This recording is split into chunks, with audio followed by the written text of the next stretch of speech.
Ladies and gentlemen, welcome to Michigan Farm. So, as you can see now, I'm just going to show you, I am running in the wrong direction. I have seeded this field, as you can see, still with these soybeans. We have complete and utter waste of weeds in there as well. It's 50% fertilized. We're going to do something about that too. And also over here we have a lot of weed all over the place. So this is going to be we have sowed grass here, and they are 50% fertilized. I think I'm going to fertilize them 100% this first time, but probably not the second time. Also, I have bought this very nice New Holland New Holland tractor. It's a T5 100. It's 99 horsepower. So I think it should be enough to pull this Kuhn Metris wagon around, and also when we have gotten ourselves a little bit of money. Also this, let me see if I can find it there. I think for starters we're probably going to go for one of these. Now these two cannot have lime in as well. So there's no real difference between them in respect to the range they have. Wagon here can be updated a little bit, upgraded a little bit more, so we can get an extension so it can hold 18,950 liters. We can put standard wheels on, and we can put the 6 meter spreading unit, so that instead of 12 meters we get 18 meters. Now I'm definitely sure that we're going to do that. So this is the one that we're going for, but first we need to at least make $76,000, and also, as I told you before, we borrowed $875,000, and so we need to repay them back as quickly as possible, because we're going to pay, let me see if I can find it, loan interest. We're going to pay almost $5,000 in loan interests. And I don't like doing that, so yeah. I guess what I'm trying to say is that I expect this field here to give us what we want. But first, let's put out some herbicide. Now this boom here is really big, so that's why I am extending the range of the camera all the way. Just wait when I extend it. Like I said, it's I think I showed you in the last video, it's some 30 meters wide, so I think I can take this field in a couple of passes. Now what I want you to notice right now when I drive around and do what I do here is notice how the colors of that newly sowed infield part there changes. And I do mean change. It changed completely. I think this is perhaps, yeah. Maybe we should get a little bit closer, because I think this is just too far away. But you can see here, it is really wide. It is exceptionally wide. Oops, wrong direction with the wheel. Now I want to apologize for you that you can hear my wheel in the background. As my microphone setup is the way it is right now, there's really nothing to do about it, because the mic is standing almost directly next to my wheel, so that's not going to change. But let's put out some herbicide, and like I said, in the next pass, look for how it looks in the part where the crops haven't grown up yet. So let's do it.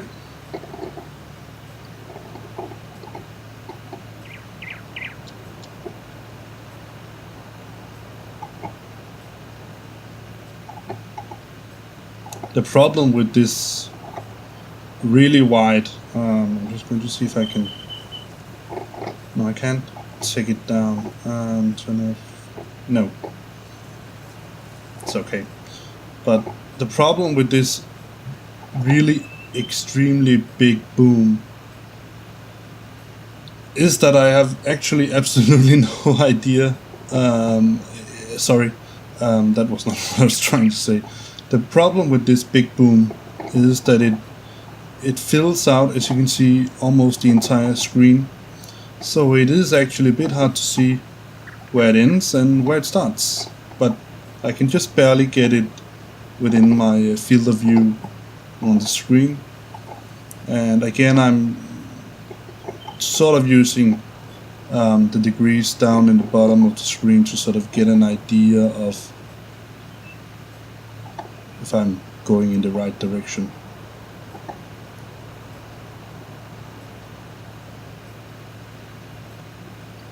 So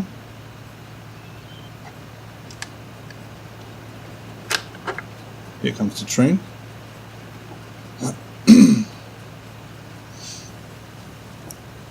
Oh, just scratched the bottom of my field with the boom.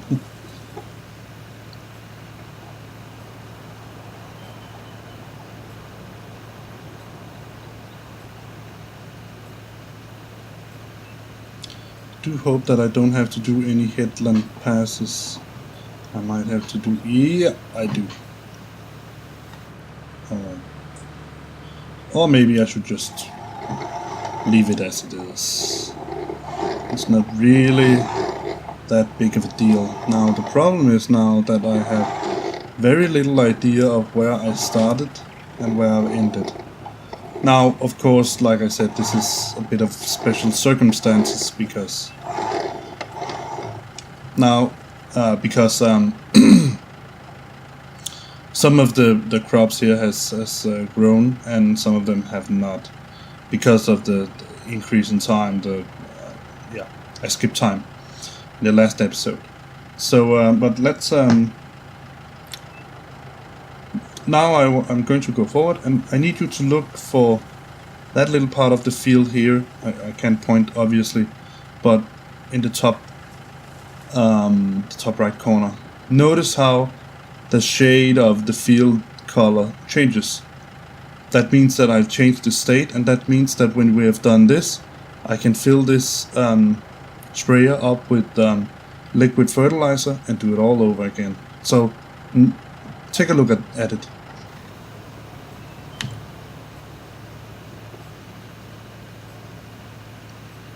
See? It changes color. I'm not sure if this is intentional or it's some kind of a bug in the game that they just haven't gotten around to, but to be honest, I actually like it.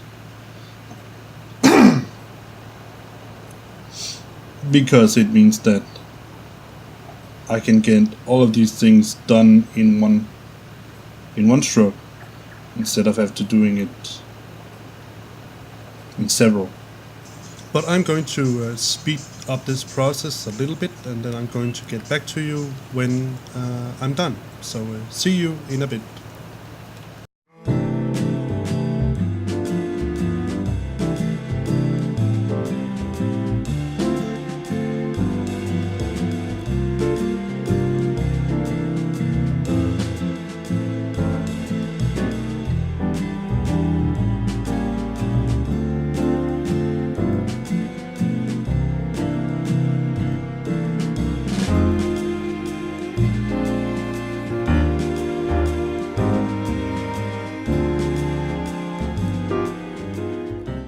I'm back again.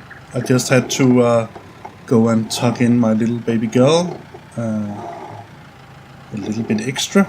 She was crying in bed, and so she needed a little bit of extra comfort. And a pacifier. That is. Let's continue where we left off.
I have watched the series on Netflix called Mr. Robot, and it's in overall it's an American series, and so of course the bulk of the spoken languages in the series, of course, is English. I think that's pretty straightforward to sort of get to that. But one funny thing is that they have two actors, and of course I cannot remember what they're called now. But one is Swedish and the other is Danish. And so when I first saw the series and those two were on the screen and they sort of talked by themselves, because they are actually playing Danish and also Swedish people. So when I heard them first, I couldn't really understand what it was they were saying, because looking at that series, my mind was sort of fixed, in a sense, on the English language in the series. And so when these short sessions of Danish and Swedish popped up, and I just listened to them talking, and I was sort of saying to myself, what is it that they're saying? What kind of language is that? And then I went sort of to read a little bit about them, and then figure it out, obviously, that one is Swedish and one is Danish. So obviously, not obviously, but I could sort of figure out that that strange language that I couldn't really decipher was, as terrible as it sounds, actually my own native language. I know, it's horrible, but yeah, it's the way it is. But I would say that my wife told me that it is, as far as I know, a Danish or a Swedish director who has directed the series, and I would say it's I would, and not to sort of saying, well, Danish is good or something like that, but not to sort of brag about my own language, or anything like that. But I would say I think it's a quite brilliant way to do things, and also a very trustworthy way to present these two persons. Because I would say that for a very long time in series you could have people playing other people from all kinds of nationalities, and they would all speak with this thick American accent, and you'd just be saying, I would just be saying to myself, are you supposed to be Danish or what? Because I don't think so. And so I think it's nice that I think it's a brilliant move by the director to actually not only hire people that are actually from Denmark or Sweden for that matter. You could easily have found people, for example, the Danish actor Viggo Mortensen. You could easily have found an actor who lives in America and can speak with that American accent when he speaks English, and Viggo does that quite well, actually. Unlike me, for example, for instance. But he could easily have done that to find someone like Viggo Mortensen, and then make him a Dane, speak American or English in the series. And that, of course, would have added in some sense to the trustworthiness of the series, because, well, at least people could look at him and say, hey, he's a Dane. So, but getting Danish actors in the series and make them speak Danish or speak Swedish or anything like that, I would argue that that is very, I would say very brilliant. It's a brilliant way of doing things. Alright, so if enough of all this language talk, I'm going to see 8 minutes left of this. Oh, not that it's a problem, I'm just driving like a madman. So let's empty it out. There we go. A little bit of, and let's see if, I'm not sure I've opened it or closed it, but let's put some fertilizer in it. Was either you cannot, let me just see. No, it doesn't seem that you can open it or close it. Oh, that's not looking good. We are down to $2,870 dollars. So that is not good. We are, if we don't get those crops up and sell them until this day is over, we are going to go into minus on our account. So let's see if this works. It should work. So now you should see when I go over this part of the field again, you should see that we get this more dark brown nuance. It's a bit hard to see, but it is so. You can see it, definitely. I'm just going to check one thing before I go on and fertilize the... Come on, save. Let's just take a look and see if we actually get to fertilize all of it. So growth, fertilize, yeah, we fertilize all of it, and we have some parts here with weeds still. Yeah, not sure about that, but so it works all the way through, which is good.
Time is up.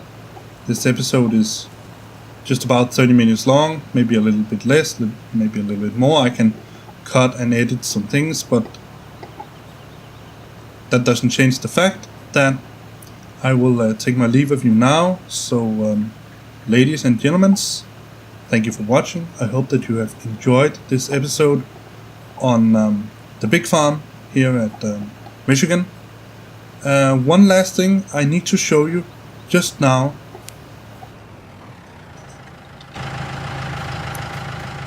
Before I take my leave of you. And what I'm very interested to see right now, or hear perhaps, is whether I'm going to get a bunch of nationalistic Americans on my tail side complaining about what I've done here. So like I told you, I would sort of also play-wise, sort of to keep the story straight, that I'm an American coming to Denmark. No, I'm a Dane that has moved to America and is farming here in America. I obviously want to sort of keep a little bit of Denmark here with me. So this is the Danish flag. If you are interested, it is called Dannebro. It's a very old flag, for that matter. I think it was something like 17 something that we the flag supposedly fell from the ground at a battle. And stupid as it is, the Danes found the flag, took it up, and sort of, I don't know, saw it as some kind of divine intervention or divine signal or sign that they were going to win. But I can't actually remember whether we won or not, the Danes at that war. I can probably find out to the next episode. But nevertheless, hope to see you in the next episode. Bye bye.